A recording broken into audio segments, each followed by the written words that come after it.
Pemirsa, gagalnya perundingan membuat hubungan Amerika Serikat dan Iran semakin memanas. Amerika Serikat mengancam akan memblokade Selat Hormuz.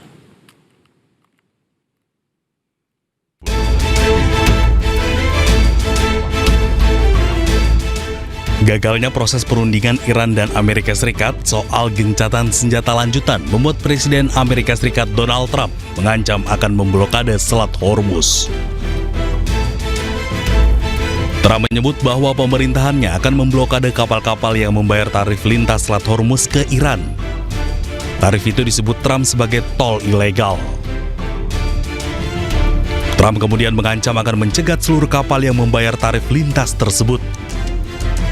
Trump telah menginstruksikan Angkatan Laut Amerika Serikat untuk melakukannya di perairan internasional.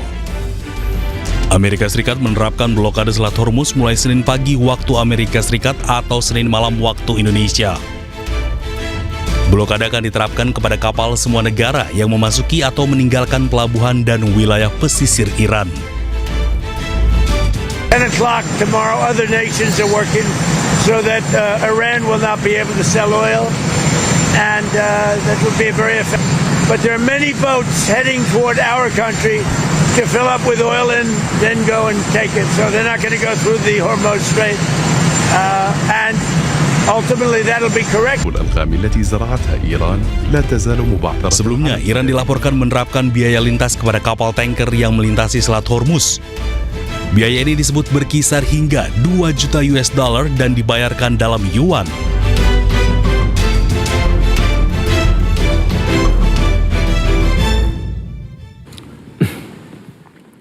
Dan pemirsa, untuk mengetahui informasi selengkapnya kami telah terhubung dengan peneliti keamanan internasional Aisyah Rashidillah Kusuma Sumantri dan warga negara Iran Qasem Muhammadi. Selamat sore, Assalamualaikum Mbak Ira, Pak Qasem, apa kabar? Selamat sore, Waalaikumsalam warahmatullahi wabarakatuh, Mas Davi. Oke, saya ke Mbak Ira terlebih dahulu. Rencana Amerika Serikat ini menurut Anda apakah hanya ancaman semata atau serius ini? Ya, saya rasa ini adalah desperate attempt dari Amerika Serikat karena ketika perundingan mereka gagal untuk mendapatkan kesepakatan dengan pihak Iran. Yang pertama kita lihat sebenarnya baseline yang diajukan oleh Iran ini kan diterima sebagai dasar dari perundingan tersebut ya. Jadi ada 10 tuntutan yang kemudian dimiliki oleh Iran. Nah, di dalam perundingan tersebut kemudian Amerika Serikat berusaha untuk memasukkan 15 tuntutan yang sebelumnya sudah ditolak oleh Iran. Nah, ini kan menarik kita lihat ya bahwa Iran sendiri mengatakan tuntutan Amerika Serikat tidak masuk akal. Dan itu sebenarnya bisa kita lihat karena tuntutan-tuntutan yang dilakukan dan diberikan oleh Donald Trump ini sebelumnya sudah dibahas di tahun 2015 dan sudah dibahas juga di tahun 2025 dan sebagian besar dari poin-poin tersebut sebenarnya sudah ditolak oleh Iran ya. Nah, lalu kemudian sekarang ketika permasalahan sticking point-nya adalah masalah nuklir, lalu masalah Selat Hormuz serta kemudian masalah pendanaan proksi-proksi Iran di kawasan ya, yang kemudian menjadi permasalahan paling besar dan imminent bagi Amerika Serikat sekarang itu adalah masalah naiknya harga energi yang diakibatkan oleh penutupan Selat Hormuz. Nah, ini kan kita lihat sebenarnya Amerika Serikat sendiri sudah terdesak di sini. Dalam aspek strategis, Amerika Serikat berusaha untuk menurunkan harga BBM dan kemudian harga LNG, serta kemudian berusaha untuk mendapatkan simpati dari masyarakat dalam negeri dan simpati masyarakat internasional. Ya, apalagi sebentar lagi Amerika Serikat juga akan mengalami pemilu sela di bulan November lagi, sehingga kemudian Donald Trump dan kabinetnya ini harus mempertahankan sebenarnya suara approval rate dari Republikan. Nah, sementara itu, Iran ini kan sebenarnya berusaha untuk mendapatkan advantage atau keuntungan dari bidang ekonomi dengan terus sebenarnya menutup Selat Hormuz, atau di sini kita bisa lihat kesepakatannya adalah membuka Selat Hormuz untuk negara-negara yang dirasa netral dan bisa denounce dukungan terhadap perang ini dari Amerika Serikat, dari sisi Amerika Serikat dan Israel gitu. Yeah. Nah, sebenarnya kalau kita lihat ini merupakan salah satu cara untuk bisa menekan Iran lebih lanjut, karena setidaknya kalau Amerika Serikat tidak bisa mendapatkan kesepakatan, yang bisa dilakukan adalah memutus sumber pemasukan Iran melalui renminbi atau yuan. Oke, baik. Ke Pak Qasem. Pak Qasem, saat ini situasi di sana seperti apa? Apakah ada perubahan? Ya, di Iran kalau mengenai masalah kesemangatannya rakyat, alhamdulillah tidak ada perubahan. Setiap malam dan bahkan sebagian hari rakyat Iran turun ke jalan untuk mendukung pemerintah. Karena sebagaimana yang kita ketahui, Iran itu adalah negara demokratis, dan suara rakyat itu mereka mau perlihatkan kepada militernya dan juga kepada pemerintahannya bahwa kita mendukung semua keputusan yang diputus oleh militer ataupun oleh pemerintah Iran. Itu dari sisi pihak rakyat Iran. Kalau mengenai masalah pemerintahan dan kebijaksanaannya Iran, itu juga belum dirubah. Iran mau memastikan bahwa hak-hak asasinya dia dipastikan setelah serangan ini atau setelah perperangan ini. Iran sebagaimana Ibu mengatakan, Iran banyak kali sudah berunding dan bernegosiasi bersama negara-negara lain, khususnya negara-negara Barat, negara Amerika Serikat khususnya, tapi hampir setiap kali tidak dipastikan dan tidak dipenuhi haknya Iran. Dan bahkan beberapa kali Iran diserang dalam proses perundingan. Oleh karena itu, kalau kali ini harus ini pemerintah Iran dan juga rakyat Iran, mereka bilang bahwa itu harus menjadi kali terakhirnya Iran itu rugi dalam perundingan itu, dan oleh karena itu harus semua haknya Iran itu dipastikan. Baik, Pak Kasem, saya penasaran, tapi kalau Anda ini sebagai warga negara Iran sebenarnya menginginkan negosiasi ini berjalan lancar atau seperti apa?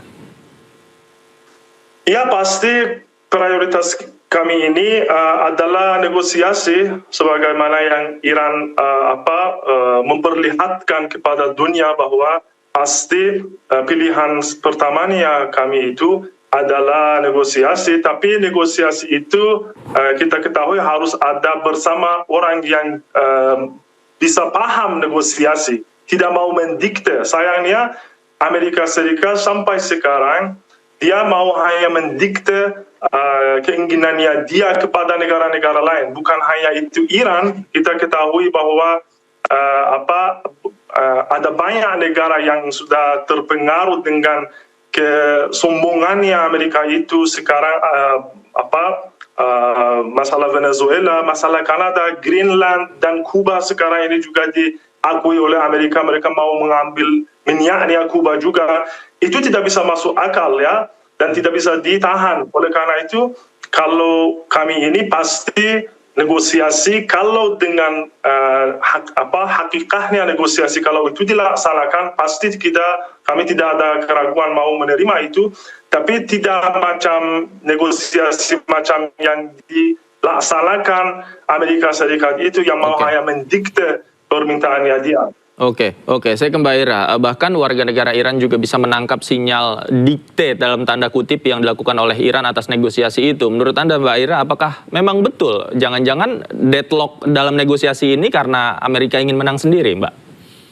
Ya, saya rasa kedua belah pihak ini kan merasa bahwa mereka memiliki keuntungan di dalam peperangan ini. Tadi kita sudah bahas bahwa Iran sebenarnya ini kan memiliki keuntungan secara strategis. Iran ini sadar sebenarnya tidak bisa memenangkan peperangan secara heads on ya, atau satu lawan satu gitu.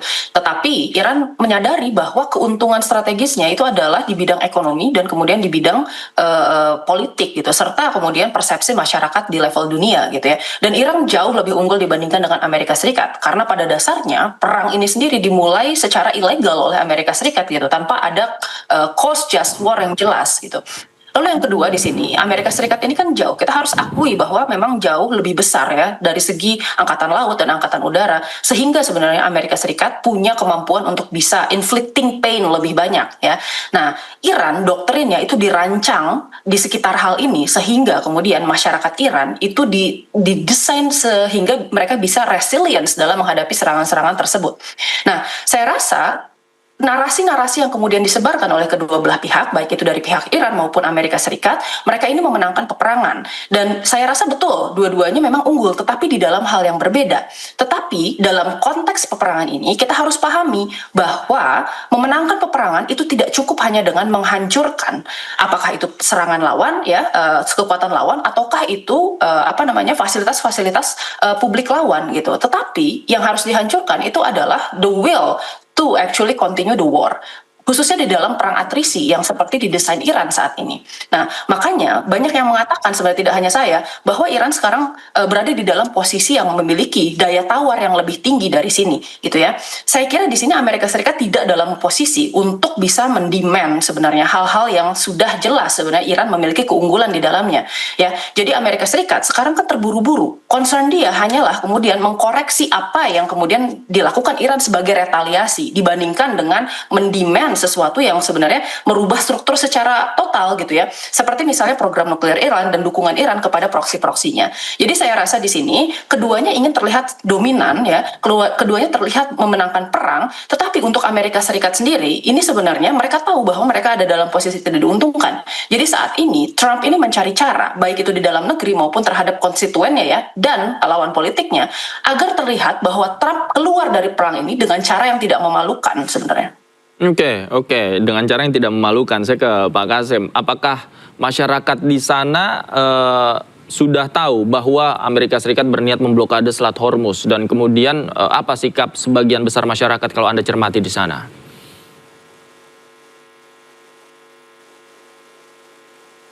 Iya, itu ya pasti kami tahu itu dan itu bukan hanya orang Iran atau pemerintah Iran yang bingung, tapi seluruh dunia sekarang jadi bingung bagaimana itu mau dilakukan karena kalau tujuannya Amerika Serikat dari awal mengenai masalah Selat Hormuz dia mau membuka itu, tidak menutupnya lagi ya, tapi dia bilang saya mau menutupnya lagi.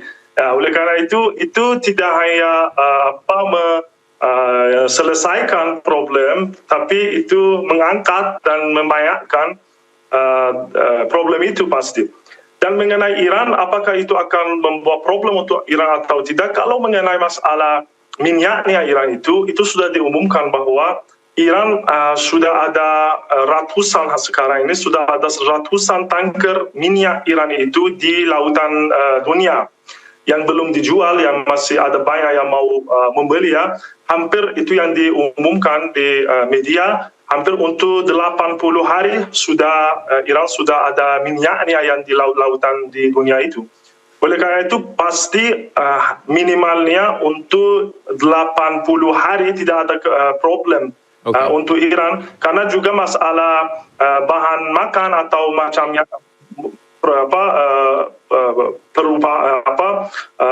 hal-hal yang lainnya juga Iran biasanya masukkan dari utara, bukan dari selatan, bukan dari Selat Hormuz, tapi dari utara dan lewat negara-negara Rusia atau Turkmenistan. Oleh karena itu tidak membawa problem untuk Iran. Tidak membawa problem ya, dan masyarakat di Iran juga tidak takut menghadapi ancaman Amerika Serikat di sana. Terima kasih Pak Kasem, Mbak Aira juga terima kasih banyak sudah bergabung bersama kami. Selamat sore. Dengan senang hati Mas David, selamat sore. Sehat-sehat.